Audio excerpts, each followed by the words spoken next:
Are Olympic athletes protected? By Caitlin. Where and when it started. The first ever Olympics took place on April 6, 1896, in Athens, Greece. There were 9 sports involved, which included track and field, swimming, gymnastics, cycling, wrestling, weightlifting, fencing, shooting, and tennis. On January 25, 1924, to February 5, 1924, there was the first ever Winter Olympics. This took place in Chamonix, France. There were as well 9 sports involved, which included bobsledding, curling, ice hockey, figure skating, speed skating, military patrol, cross-country skiing, Nordic combined, and ski jumping. However, the shift creating the Summer Olympics and the Winter Olympics and the decision to have them at alternate years didn't happen until 1986 in response to an increase in cost of the event and having the event be more logistical. Below are a few of the athletes from the Winter Olympics in 1924 and the first Olympics in 1896. How it's grown. In the Olympics in 1896, there were a total of 241 all-male athletes competing from 12 different countries.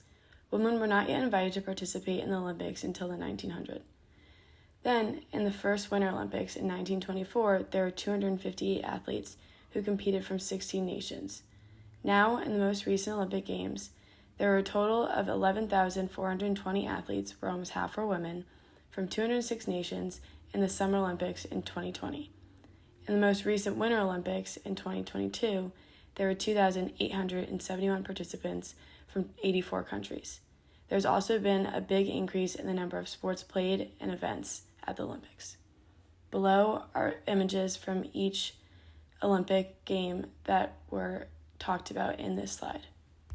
Major issues that the Olympics face. When speaking about sports, there are issues in all departments. The Olympics has faced numerous backlash throughout the years, as well as come face to face with many issues. An issue I'm going to discuss is one that the Olympics has come in contact with a lot in the past years: sexual misconduct, specifically between players and coaches. This issue has been very publicly talked about and has made headlines a lot recently. Here are some recent stories. To the left is a picture of Coach Larry Nassar, Simone Biles, and Michaela Maroney. To the right is Coach Peter Foley, Callan, and Aaron O'Malley. Both coaches were accused of sexual misconduct. Sexual misconduct in the Olympics. On the Olympics website, there is a section about sexual harassment and abuse in sports. It describes what sexual misconduct would be considered and more about abusing a relationship between coaches and athletes. However, does not say anything about the consequences, who one can speak to if this is happening, or the importance of saying something. Instead, points the Olympics Committee makes are the strategies of grooming, the grooming process in sport, and how building trust and friendship can lead to someone being sexually mistreated.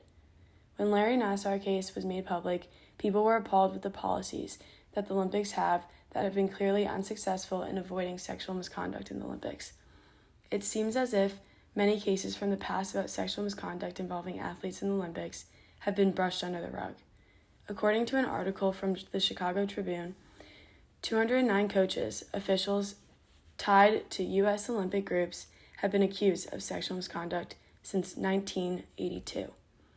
These men below who worked in Olympics were 2 of the many that never faced criminal charges. Instead, the Olympics just banned them. My personal perspective. According to this child help website, research suggests that sexual abuse in sports impacts between 2% to 8% of all athletes, as well as 90% of child sexual abuse victims know the perpetrator in some way.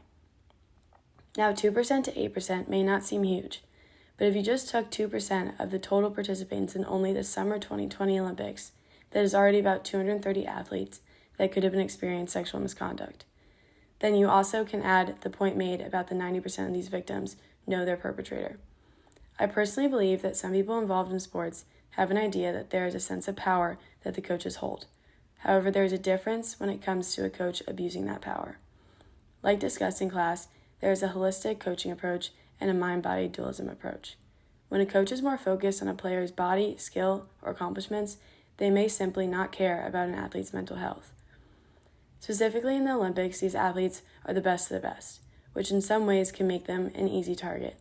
These athletes' complete focus is on their sport, and they would do almost anything to succeed in it. They have been taught to listen and do anything and everything their coach tells them to do. They are also put in the public eye, where anything they say or do is publicized to people all over the world.